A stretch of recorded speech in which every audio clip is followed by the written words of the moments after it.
আসসালামু আলাইকুম। সুপ্রিয় দর্শক মণ্ডলী, ঢাকায় হাজার হাজার রেস্টুরেন্ট রয়েছে। এই রেস্টুরেন্টগুলোর ব্যবসা বাণিজ্য চরম লাটে উঠেছে। অধিকাংশ রেস্টুরেন্টগুলোতে গেলে দেখবেন যে সেখানে ক্লায়েন্ট কমে গেছে, কাস্টমার কমে গেছে। আমি ঢাকার বারিধারা এলাকায় একটি রেস্টুরেন্ট এখন আছে, সেখানের কাস্টমার মারাত্মকভাবে কমেছে। আমি কয়েক বছর আগে এখানে আসতাম, খুব জমজমাট ছিল। গত বছরও মোটামুটি ছিল। অর্থাৎ দিন যত যাচ্ছে ক্লায়েন্ট কমে যাচ্ছে।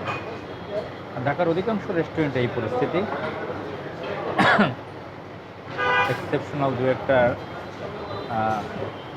খুব নাম করা থাকলে তাদের কথা ভিন্ন, তবে সার্বিকভাবে কাস্টমার কমেছে। দেশের অর্থনৈতিক যে মন্দা, সেই মন্দার কারণে কাস্টমার মারাত্মকভাবে কমেছে। বিশেষ করে আর্থিক প্রতিষ্ঠানগুলো যখন লুটপাট হয়ে যায় কোনো দেশের, বাংলাদেশের ব্যাংকগুলো ধ্বংস হয়ে গেছে, লুটপাট হয়ে গেছে। ডলার সংকটের কারণে ক্রিপ্টন ব্যাংকের এমডি যুক্তরাষ্ট্রে যাচ্ছে, আপনারা জানেন। সেটা আর এক পিকনিকের কাহিনী। তো এলসি বন্ধ, ব্যবসায়ীরা এক্সপোর্ট ইম্পোর্ট করতে পারতেছে না, শিপমেন্ট বন্ধ। তো খাবার হোটেলগুলোতে এমনিতেই তো কয়েক হাজার হোটেল বন্ধ হয়ে গেছে। এর মধ্যে যেগুলো আছে সেগুলো চরম পর্যায়ে আছে। সেখানের অনেক কর্মচারীদের বেতন তুলতে পারে না। অনেক হোটেলের খুব মারাত্মক পরিস্থিতি, লসের মধ্যে আছে।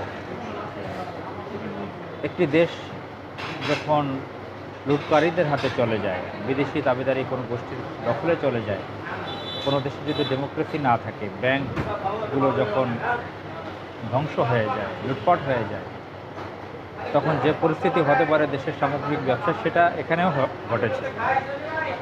রেস্টুরেন্ট ব্যবসা, ক্রোকারিজ ব্যবসা, আর যে ব্যবসা বলেন, প্রত্যেকটা ব্যবসায় প্রভাব ফেলেছে এই ডলারের যে প্রভাব। অর্থাৎ এটা তো লুটপাটের প্রভাব। সরকারি বেসরকারি সমস্ত ব্যাংকগুলো লুটপাট হয়েছে। আজকে এই লুটপাটের প্রভাবে রেস্টুরেন্ট সহ সকল ব্যবসা বাণিজ্য প্রায় স্থবির। যারা ব্যবসা বাণিজ্য করে খায়, খেটে খায়, চাটুকারি করে না, লবিং করে না, সরকারের হয়ে কাজ করে না, বিশেষ সুবিধাভোগী নয়, সরকারের কোনো জালিয়াত চক্র নয়, এমন ব্যক্তিদের বাদে সবাই খুব খারাপ অবস্থার মধ্যে আছে। সুতরাং সকলকে আমাদের জেগে ওঠা দরকার। আল্লাহ আমাদের হেফাজত করুন।